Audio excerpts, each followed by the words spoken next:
Hello guys, আসসালামু আলাইকুম। আমরা এখন চলে আসছি মাদারীপুর জেলার শঙ্করদিঘি কুমার নদীর পাড়ে।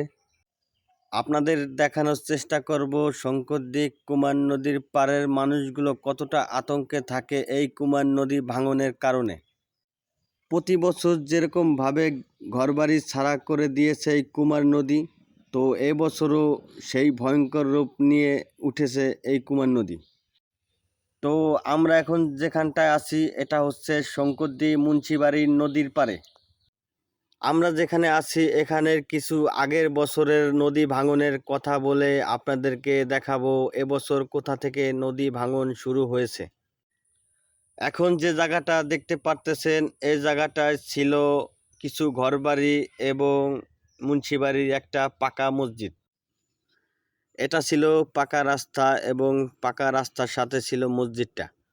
তো মসজিদ রাস্তা সহকারে চলে যায় নদী ভাঙনে, নিঃস্ব করে দেয় গ্রামবাসীকে। প্রতি বছর এরকম সময় আসলেই গ্রামবাসীর মনে ভয় এসে পড়ে। এখন যে জায়গাটা দেখতে পারতেছেন এই জায়গাটায় আগের বছর অনেকগুলা ঘরবাড়ি ভেঙে নিঃস্ব করে দিয়ে যায় গ্রামবাসীকে। এখন যারা নদীর পাড়ে বসবাস করে তাদের মনে সবসময় আতঙ্ক থাকে, কখন জানি তাদের ঘরবাড়িও ভেঙে চলে যায় নদী ভাঙনে। এখন আপনাদেরকে দেখাবো এবছর নদীর পানি বাড়তে না বাড়তেই নদী ভাঙন শুরু হয়ে গেছে। চলেন যাওয়া যাক এবছরের নদী ভাঙন কোথা থেকে শুরু হয়েছে।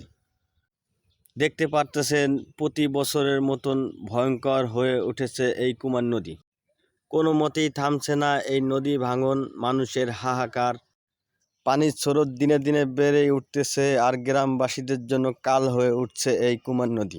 দিশেহারা হয়ে উঠছে গ্রামবাসীর মানুষ, তারা কি করবে কিছুই বুঝে উঠতেছে না। আর সবাই এই গ্রামবাসী মানুষের জন্য দোয়া করবেন। ধন্যবাদ। আর ভিডিওটা ভালো লাগলে লাইক, কমেন্ট, শেয়ার করবেন, সাবস্ক্রাইব, ফলো করতে ভুলবেন না।